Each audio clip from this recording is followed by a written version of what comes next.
So guys, for today's video, may kasama ako dito si Inday. Nakain ako, guys. Nakain siya ng puto, pero hindi ako mahilig sa puto. So, mag-face school supplies. Ha, wait lang guys, tara. First muna ay payong. Payong ay kulay red. Next, wait lang guys.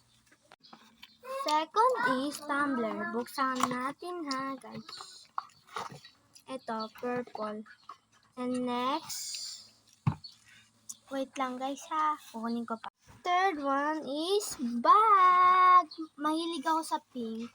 Ako din. Next, Ang purple na. fourth is pencil case. Buksan na natin.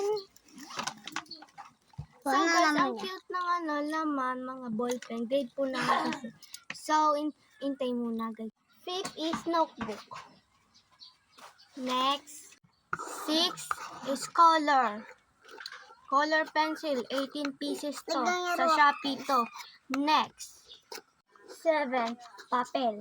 Ito ginagamit namin sa grade 4. Next. So guys, notebook. So bye! Nawawala si Inday. Uwi ka na? So guys, notebook to. 10 pieces to. So kailangan natin uwiin si Inday. Bye! Mwah!